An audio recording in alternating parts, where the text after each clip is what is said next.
Hey everybody, good morning. Thanks so much for joining us. My name is Harriet Kamek and this is Down to Earth, the podcast in which we talk about the issues that matter. And today on our show, we're going to swing right into it. We're going to talk about millennials and religion. Why the age group from 23 to 38, why are they not going in touch? Why are they not religious? Why don't they believe? Why don't they go back to religion? We're going to talk about it. And we're talking about this the day after impeachment. So I want to state this categorically because our shows are digitally captured. And as you know, in today's world and in the future, anything that is digitally captured is kept for generations to come. So 10 years from now, 20 years from now, somebody will be listening to this show and they will wonder what happened the day after impeachment. It's only been the third time in our history that we have impeached a president. This is the third president who has been impeached. And it seems we're growing.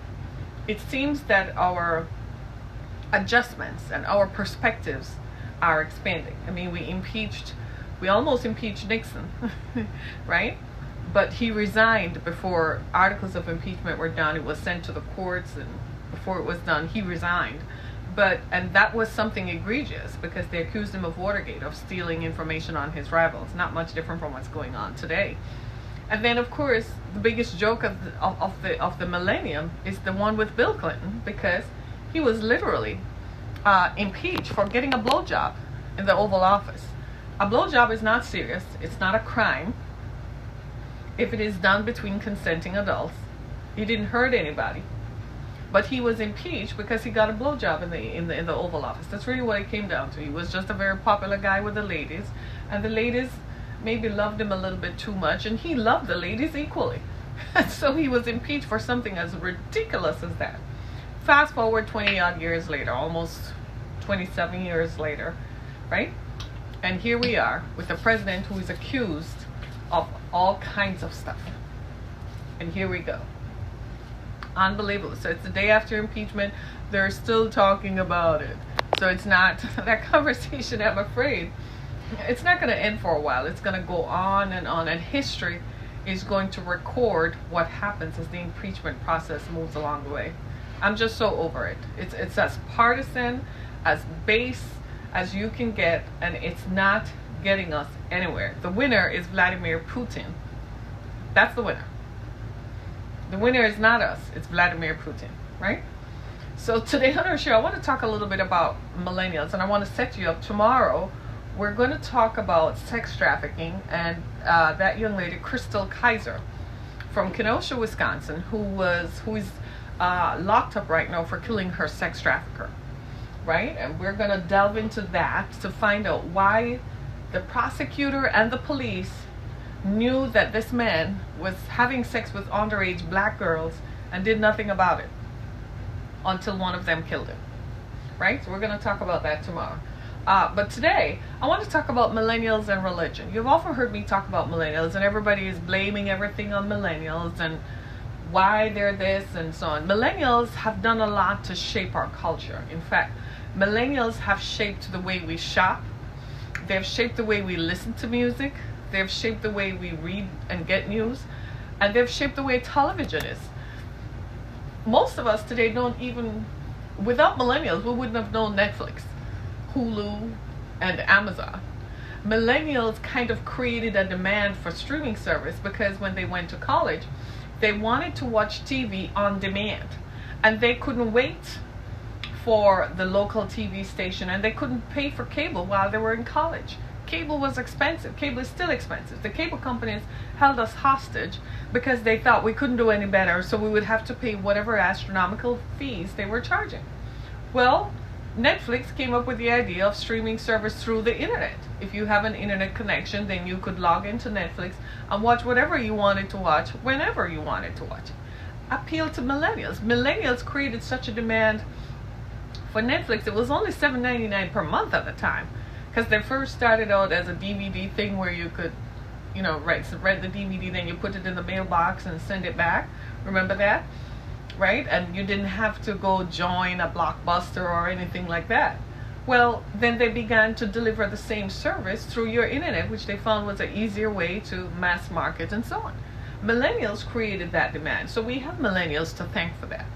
We also have millennials to thank for the rise of Amazon, because they could find stuff on Amazon, get it shipped right to your door, and then you don't have to worry about going to a store. So if you have had a child in college and they call you and want something, if you could find it, you could have it shipped. Instead of having shipped directly to you, you could have it shipped directly to them.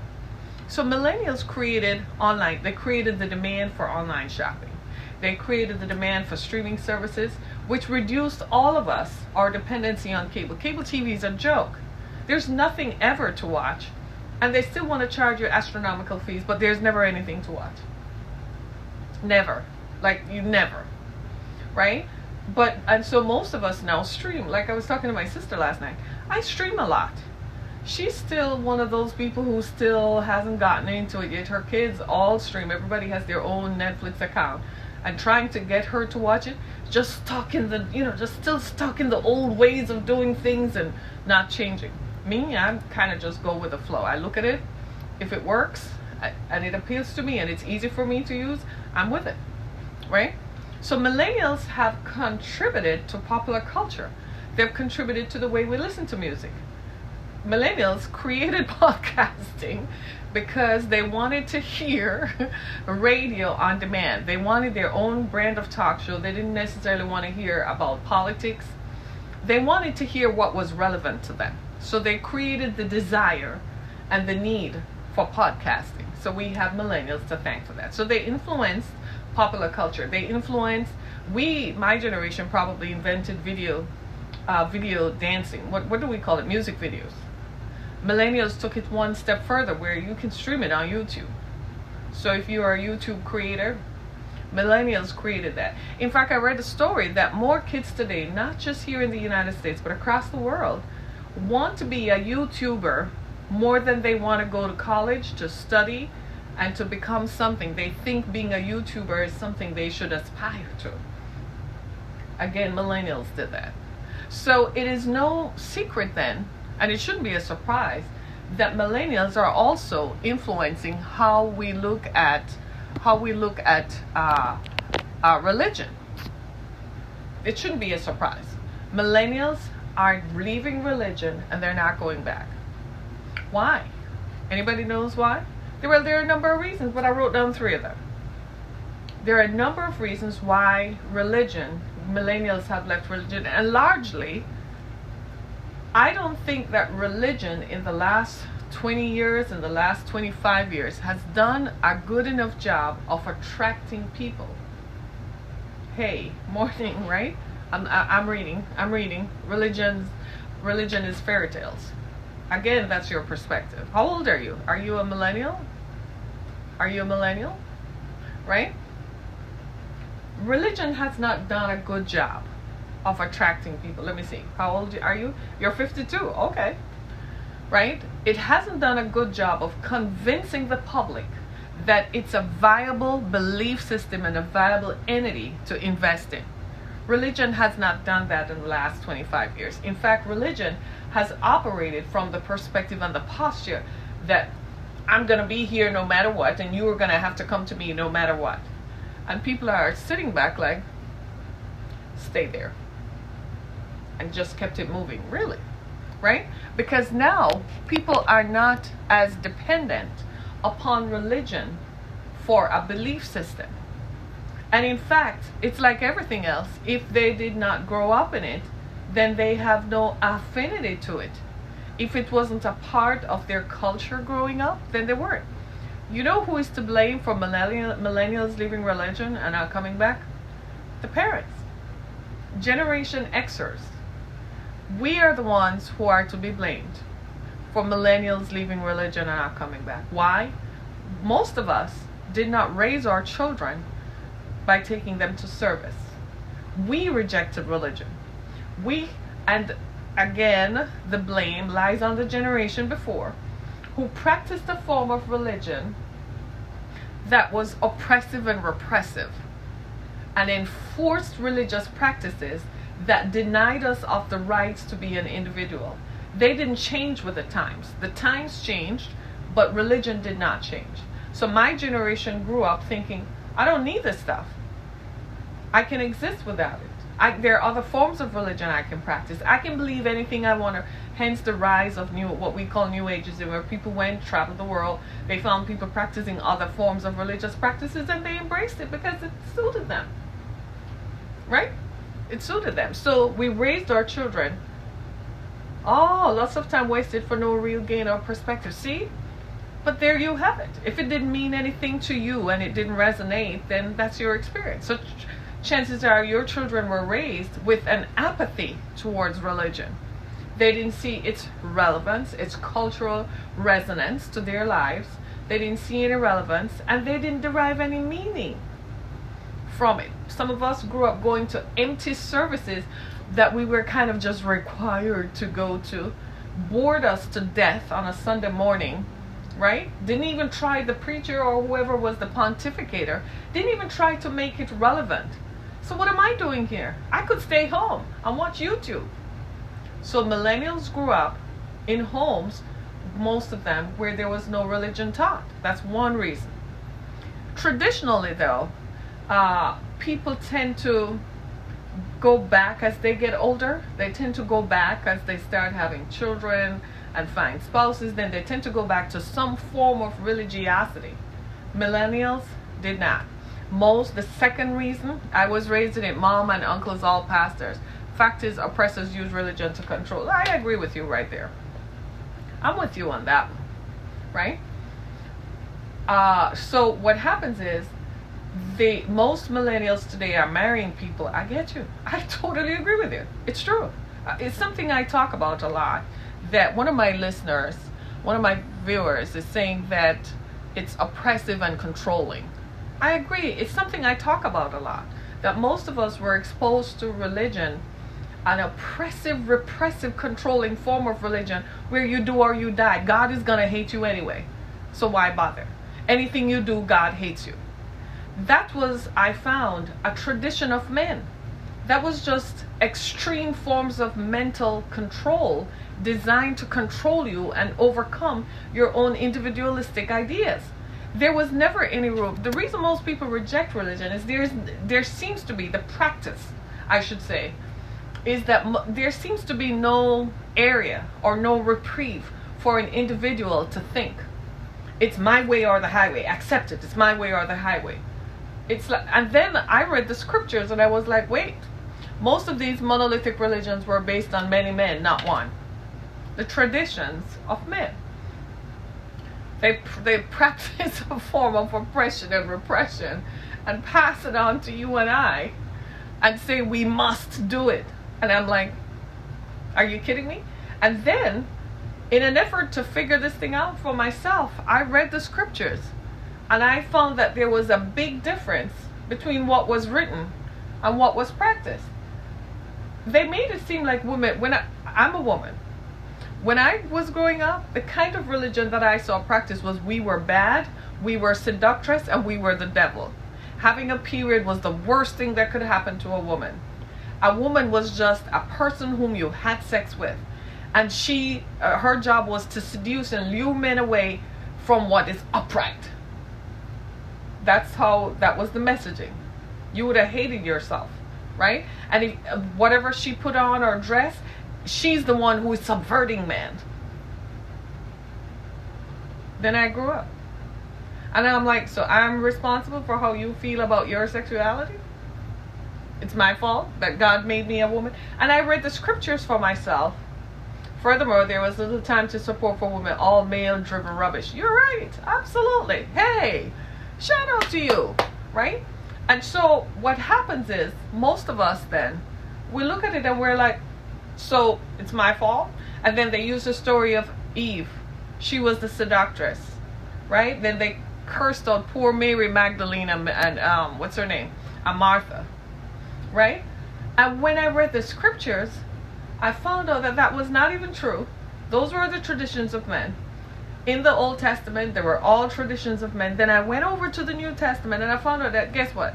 Jesus Christ seemed to have liked women a lot. I mean, they were always around him. He talked to women at the well. He ministered to women. He talked to them in a way that religious leaders in practice were not doing. So you have a child who grows up in the age of information, right? Information is readily accessible to them, and people with diverse opinions are available to them. And you expect them to come to a religious oppressive practice? How is that going to resonate with how they feel about themselves? Do you see? It's not God who is wrong, or Jesus Christ. It's the presentation of it. It's how it is cloaked and couched. Just like my viewer is saying, he's 52. Every kind of religious practice that he thought was oppressive and repressive and controlling, he should know. He says his uncles are pastors. He definitely knows what goes on behind the scenes. He knows exactly what they say, how they manipulate the scriptures, how they manipulate people's emotions, thinking that they're representing God. No, they're not. I found there was such a discordance and a disconnect that I too had to walk away from organized religion and an organized form of worship. I couldn't stand it. I still found that I had a need for faith and a belief system, and I had to find a way to port mine, because it wasn't being satisfied in organized religion. They threw me out of a church. Not because I was a heretic or standing out there naked waving a flag. Just because I did not believe in oppression and repression, especially as it related to women. I just didn't see how Jesus lived like that and practiced that. And if Christianity is based on the teachings of Jesus Christ, then these folks, as far as I'm concerned, misrepresent the facts. And grossly misrepresented it, and have grossly misrepresented it for centuries, that it's now a turn off to everybody else. So where does that leave people? Millennials, people 23 to 38, are walking away from religion in droves, and they're not coming back. They're like, well, I didn't grow up with it, and it doesn't have any resonance or relevance into my life, so I guess I don't need it. Now, will there come a time when they reach 45 and 50? What will happen? Who knows? We don't know yet. Because this is a new thing. This thing where droves of young people are walking away from religion is something we have not experienced. And you might say to yourself, some of us, you might be saying, well, maybe that's why in another time they practice control so much that they could control people, that people would feel bound to coming back. But my friends, this freedom, this thing that millennials are feeling, this release they have felt and have totally just walked out of the stadium, this has been going on for a while. Religious leaders just didn't pay it any attention. Like my viewer says, they were caught up in their forms and their traditions. They were so busy looking at what is in front of them, and so involved in their own esteem and in their own egos, they forgot to do what Jesus said, follow me. Jesus never told them follow a man, he said follow me. That means if you immerse yourself in the teachings of Jesus Christ, somehow you are going to read that scripture that says, I have come to set the captive free. The day I read that scripture was a very liberating day for me, because I couldn't believe that it was written in the Bible. When I read, I have come to set the captive free, I'm like, huh? Because captive for me is any form of oppression or repression. And if Jesus said he came to set the captive free, that means anything that controls you, oppresses you, and represses you is something that his teachings, through my mind and my understanding, was going to liberate me from, so eventually I could walk out of it. I'm like, then what the heck is going on in the pulpits across the country and around the world? I'm like, what is going on? Did they not read that too? I was so excited. Do you see what I'm saying? How my own experiences in reading the scriptures differed from what I saw and experienced in organized religion? And you wonder why you don't see me in pulpits across America, for this very same reason. How are they going to invite someone like me, who is the antithesis of what they preach? They preach oppression, repression, and control. And here I am saying Jesus came to set the captive free. In fact, it was prophesied from Isaiah. So what happened to that? Did we forget that? No, they just kind of gloss over that, and they seek to preach the parts of the scripture right? That were related, that was demonstrating how religious leaders and how civic leaders had to practice control. They forgot the real story of deliverance was Jesus came to set the captive free. He said, follow me, follow my practices. See what I do? He said, what I do, do. He said, what you see me do, do. I was like, okay, that was another thing that totally liberated me. I looked at religious leaders and I started to look at, I am female, I'm part of the human race. There are two human beings, there are two types of human beings on the planet. You know who they are? Who are they? Male and female. Those are the only type of created human beings on the planet. There are other created entities, the animals, the animal kingdom. But there are two types of human beings on the planet. I am one of them, and so are you. Right? So when I looked at humanity and I looked at how women were treated, I recognized, just like my viewer observed, and I'm sorry that was your perspective and your experience, because it sucks, okay? It really sucks and it's not true, right? I had to look at, well, how do they treat people who are like me? I'm a female, so I'm the carrier of life. I am made by God to be the opposite of a man anatomically, so that I can be, when I receive a man's seed, I create human life. Human life resides in my body. So I am endowed with the attributes to look like that. So I had to look at myself, the way the gospel is presented. Jesus Christ is presented as a male figure. He didn't seem to have periods. He didn't seem to have, he seemed like a man because he was always walking all over the place and dusty and all sorts of stuff, right? And so, I kid you not. So I had to look at, well, why are women being mistreated so badly in religion? And then I go back thousands of years and I began to realize that historically the context in which the Bible was translated in, the king at the time wanted to control the people. And one of the ways he found he could control the people was through the message that went out through churches.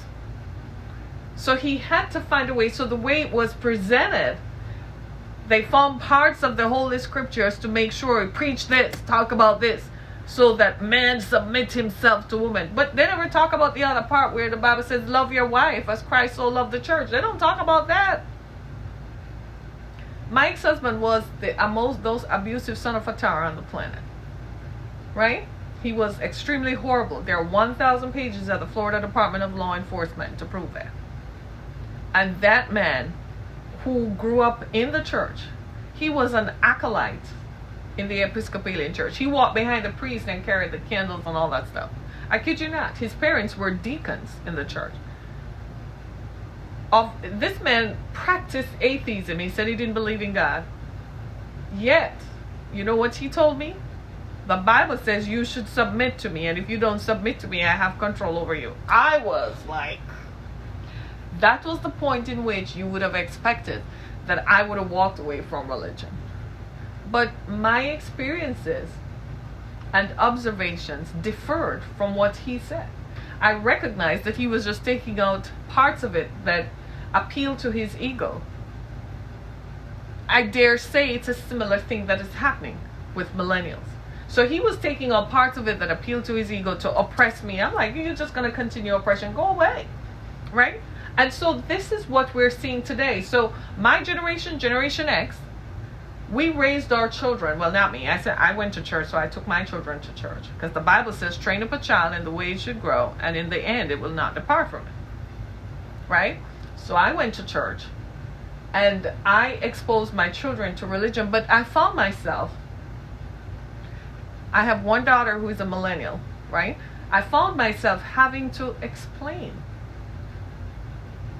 why that was not cool that the pastor did or what they observed and why. So after a while, my children became like everybody else, apathetic. Because while they could find maybe some spiritual relevance or some sort of spiritual gain, some kind of comfort, they were like, what the heck? Mom, they treated you badly. And I said, yeah, a group of men. They're no different than any group of men who are in power anywhere else. That's what they are. So my youngest daughter used to say, well, shouldn't there be a difference? If the love of God is pervasive, I said, but they're not practicing the love of God. She says, well, why did God allow them to happen? I said, I guess to prove a point. It's up to me to draw the parallels. God still gave us free will to choose to believe or not to believe, which is different from what organized religion teaches. They don't talk about free will that much. They don't, because it doesn't suit them. They want you to come into their services and come into their buildings. It's about the money. So when you come into their buildings, chances are they're going to get a chance to get you to invest in them by giving a donation. Do you see what I'm saying? So it's still all about that. So they're not going to tell you that God really created you with free will. They're not going to tell you that in the story of Genesis, that in the story of Adam and Eve, what was inherent there is Eve's free will. Eve didn't have to listen to the serpent that was slithering up and down the tree and talking. It's presented as a serpent. It could have been a man, for all we know. It's presented as a serpent because that's the most vile creature most human beings dislike are snakes, right? But they're not going to tell you that Eve still had a choice. She chose evil. That was her free will. She chose, even though they walked with God in the eve of the afternoon, as the Bible says in Genesis. It does say so. She still chose to listen to something else. And why? Because God wanted to prove that you still have free will. All these millennials who are turning away from religion, I'm not going to speak anything bad about them or condemn them to a life of this or that. I'm not going to do that. You know why? If they're practicing their free will. Maybe it's not them. Maybe their children or maybe their grandchildren will grow up and wanting to have some sort of experience with some form of religion that they read about in history books. Because if it's one thing I have learned, is that my life, from what I have seen of humanity, I haven't found a human being or heard of a human being who has been alive since the days of King James. I haven't heard of a human being who has been alive since the days of Methuselah. That tells me that God, the concept of God, and God is eternal. Therefore, if God is eternal, I'm coming to you, I see somebody calling. If God is eternal, right, then guess what? He's going to continue even after our days have passed. Somebody is calling. You all want to hear this? Hang on. Hello, good morning. Welcome to Down to Earth. Hello, good morning. How are you? I'm fine. Can you speak up a little bit so we can hear you? Yeah, I'm sorry. Could you hear me better now? Yeah. Okay, cool. Yeah, I actually just tuned in, and it sounded like an interesting topic, you know. You were talking about how millennials are turning away from religion. Yeah. Are you I don't think it's just the millennials. Like, no, actually, I was born in 1980, right? So I'm like, I guess I'm in your generation. I'm Generation X, right? Right. Right. And I've noticed that it's not just the millennials. You know, it's Generation X as well. It's a lot of people turning away from religion because, I don't know, I guess we're in the age of information now. So, you know, long gone are the days where we used to, you know, get told by our parents not to ask any questions or don't question God or just pray about it, right? Right. Because now when these kids ask questions, they can just look it up right on their phone now. You know, they can fact check stuff. They can cross-examine things now. It's not like back in the day where you had to go always to a library and go into the encyclopedias and look up stuff and, you know. Mm-hmm. Nah.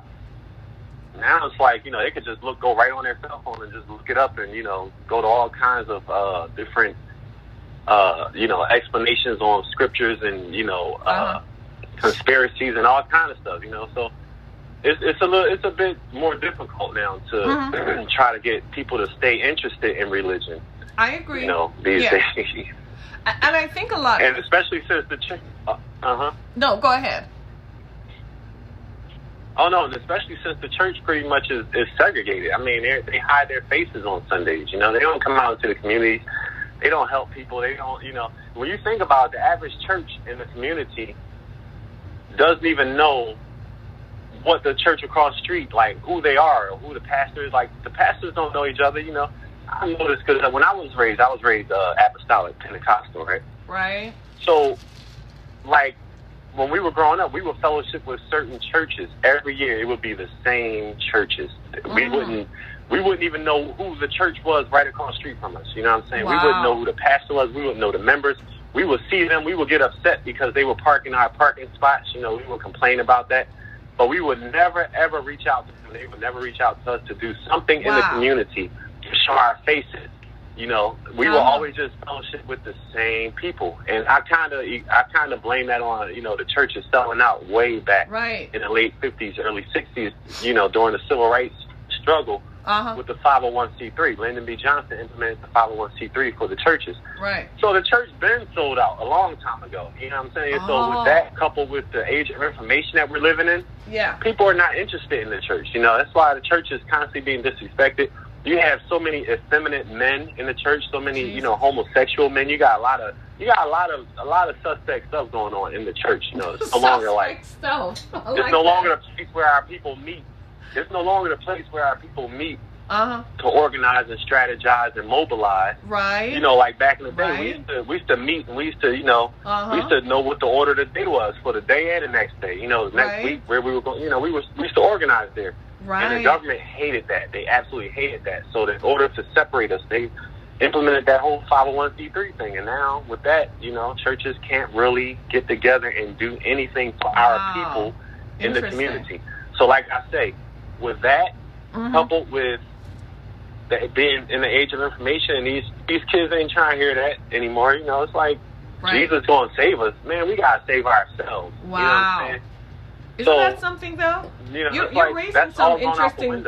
You're raising some interesting points here, and I want to thank you for contributing to our conversation this morning. That is eye-opening. I love this. You gonna call me back again?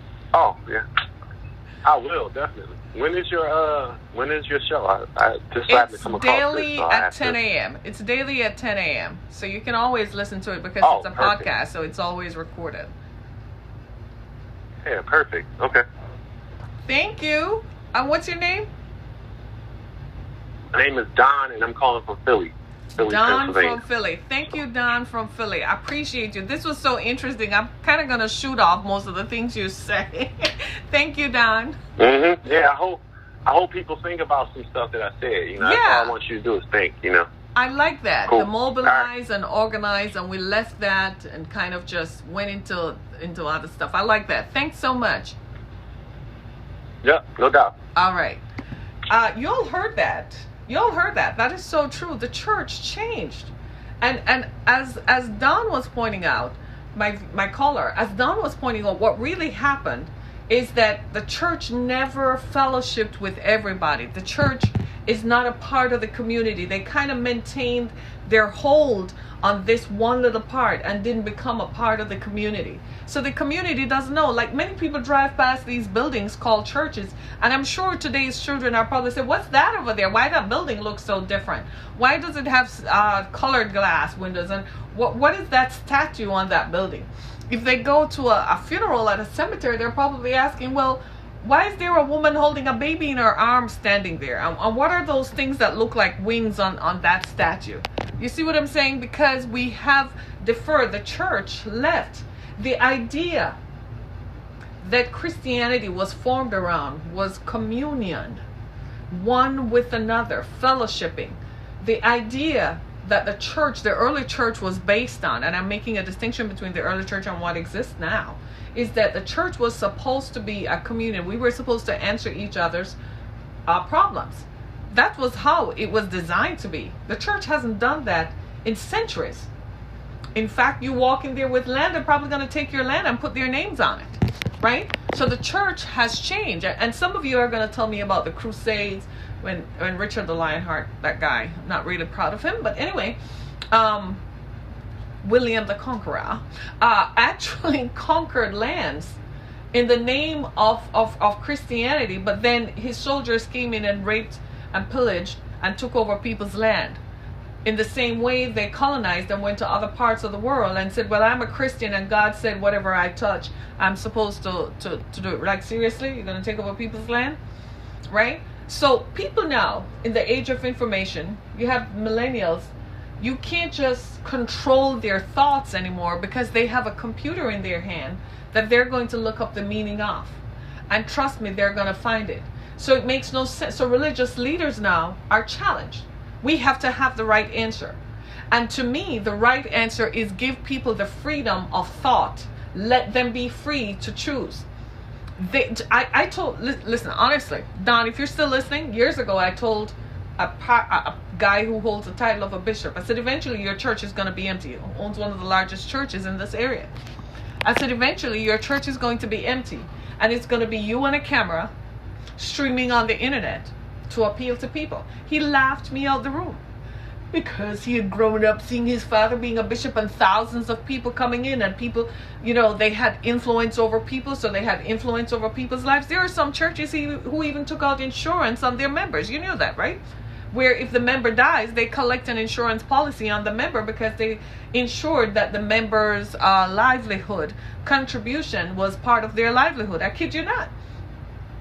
Did you know such a thing happened? Yeah. Okay. Right. So what happens is that when I said churches were going to change, it was like, what are you talking about? I said, times have changed and the church hasn't. You're still staying, well, we're supposed to stay. No, you're not supposed to stay the same. The Bible says, the scriptures say in Isaiah, behold, I do a new thing. Shall it not spring forth? God is always doing a new thing. Why are you still stuck in the same old oppressive religious practices and expect the people to be a part of it? I only have a few more minutes. I'm just going to wrap this up real quick. So what is going to happen? Where's all this going to go? It's, as my caller said, it's not just millennials who have walked away. He kind of just opened the whole thing and blew it wide open. It's not just millennials. It's Generation Xers. It's not just millennials. It's the generation after them, Generation Z. And you know who else? The generation after Generation Z, my nephews and my nieces, guess who they are? Generation Alpha. They won't have anything to do with organized religion because, of course, their parents are millennials who grew up and who didn't go to church. So what is the cultural relevancy? So the church in this new age has to work to prove its cultural relevancy. And I don't think they have that figured out yet. They're still existing off the traditions and the forms of men and the traditions that they're accustomed to. You've got to understand America is leading the way on that because we have more information. The way the internet operates here is not the way it operates in other parts of the world. When those folks wake up and realize they have more access to the answers that they're seeking and that they're not getting the responses they need from the traditional religious leader who still has to conform to what his order says. Make no mistake about it, they are part of a religious order. That's what the caller was alluding to. He said he grew up apostolic, which means that that was a particular order and practice of Christianity. You could not stand out of the order. You would be a standalone, and if you stood outside the order, they were going to steal your members. They were going to take your members. So you had to say what they tell you to say.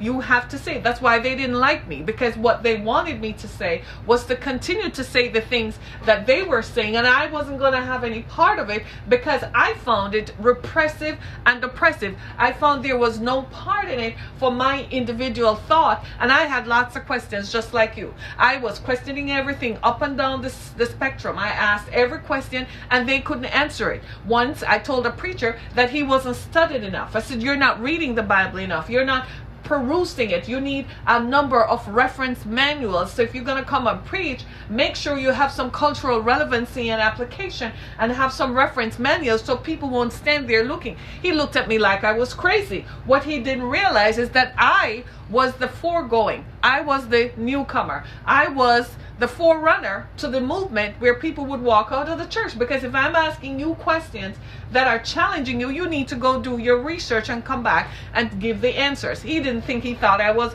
outside the spectrum. So they did everything to vilify and ostracize me based on the fact that I didn't believe in the oppression and repression that they practiced.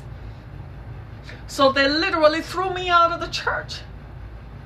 It was organized from the leadership on down because I was a danger. You know what happened in spite of throwing me out of the church? People walked away nonetheless. Because as time went on, they too were not getting the answers that they need. Millennials are just one group. We have a whole other group to worry about. Generation Y. They ain't going back either. And after them, Generation Z. And after them, the Alphas.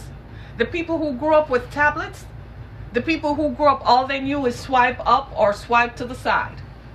The people who knew you touch a screen and the answers are there, they ain't going back. And it's all right with God. Here is God sitting, and it's all right with him. God foreknew, don't faze him. He's still going to sit there and watch it all pan out. Oh, you have a question? Okay, I'll answer your question. Do you see what I'm saying? And millennials are leaving for this reason. Until church leaders get the idea that they need to be inclusive. Nowadays, if you watch most church services, you notice they're giving millennials a platform, but the people are still resenting it. The church leader is trying to keep his church going because he now recognizes he needs young people to build it. So he's giving millennials a platform, but the people in the church are resentful because you haven't socialized that generation to accept that, behold, God is doing a new thing, shall it not spring forth? The change has come, and the church was caught. It's a catastrophic change. The church is catatonic. Like, oh my God, immovable. And they're standing there looking at you, and the people are like, I don't know what you mean. You have no relevancy to me. Show me your relevancy. And this is why you're not going to find people like me in the pulpits across America. Because I'm outside the spectrum. I recognize that a change had to come. I still believe in God. I still believe in Jesus. But the practices that have been passed down for generations have repressed and oppressed people. I'm one of them. Ladies and gentlemen, I was born in church, literally. My family owned a church. Would you believe that my grandparents, my grandmother's family, they owned a church? Maybe two, I think. One was a Baptist and one was, no, I think about it. So I kind of like slept on the church pew all of my life, kind of thing. Know about church governance. And like everybody else, I walked away for a while. And then when I got older, I came back. I kid you not. It's a living story, right? So I kind of am familiar with it. Maybe that's why I walked away, because it was repressive and oppressive, and it didn't give me any room to be a person. I just wanted to be a person. I wanted to go to a party and dance and maybe have a drink or two and try a cigarette. What is wrong with that? Let them try it. They're going to change eventually if the truth is within them. And that's what's happening right now. Even millennials walking away from religion is telling us religious leaders that they're searching for truth. But our religious leaders understanding and interpreting it like that? No, you know what they see it as? They're just rebellious. They're just walking away from. No, you are wrong. You're trying to control people. They are not being rebellious. They're still searching for truth and relevancy that we have failed to deliver. That's all. That is all that it is. It's a lesson and an instruction. And the same God whom you repressive, oppressive religious people practice is looking at you like, let me see how you're gonna handle that. Because it's your fault. It wasn't God's fault. It's your fault. You practiced a form of religion that's so repressive and oppressive, that lacked cultural relevancy in its application, that could not resonate with people's experiences, that now they're like, to heck with you. I don't need you. What do you mean to my life? Are you part of the community? As my caller Don said, are you part of the community? Do you show me some relevance? Look at Joel Osteen, America's pastor, greeting every Sunday. The people in Houston needed shelter from a hurricane, and he would not open his doors to the church. He can never, ever stand before me and tell me that he loves people. You love God, but you don't love the people of God. The people needed shelter from the storm. You had the shelter. You could be a modern day Noah. And what did Joel Osteen do? He said they're not welcome in his building. And you expect that a 25-year-old person today and a 27-year-old person today who has access to that information is going to find you culturally relevant to his life? What does that say? People are in need right here in my community. Where are the churches to respond to those needs? People are homeless. Women and children are getting shot up. Where are the pastors? Big pimping and big balling. They're on channel 4, channel 7, channel 2, and live behind gated communities. That's where they are. They go down into the hood, collect the money, then drive right out with their security, make sure they drive out the gate with their security till they get to the freeway. Then they take off and go to their palatial residences. This is why you are not culturally relevant. That's why millennials find you at a disconnect. And until you start relating to the people, relating to them doesn't mean you give them one Sunday to operate their church. You got to listen to what they believe. Find some ways to appeal to them. Not the ones who are your children's friends. Not the ones who you kind of helped to raise because they grew up with you. Not those. The wider group of people. Make it so that they can see themselves in the story. That's why they like rap music. That's why they appeal to some forms of music. They see themselves replicated and duplicated. Just like my caller said, where is the relevance today? I don't see myself in the story. You practice. How are you practicing something that they don't see? And if you're not careful, people like Kanye become significantly relevant to this generation. Because what? They can see themselves in him. Here's somebody who had issues with drugs and all kinds of lascivious ways of living. But now he's saying he's converted. That's what they want to see. Be transparent and open.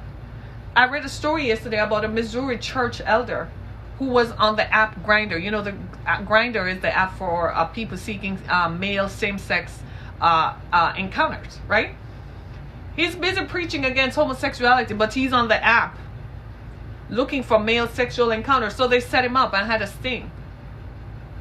And they caught him red-handed. Don't you think that if he had some relevancy, some transparency in saying, I have struggles with my sexuality, don't you think that maybe people would find him more believable? I bet he's one of those who practice the oppressive, repressive form of religious identification.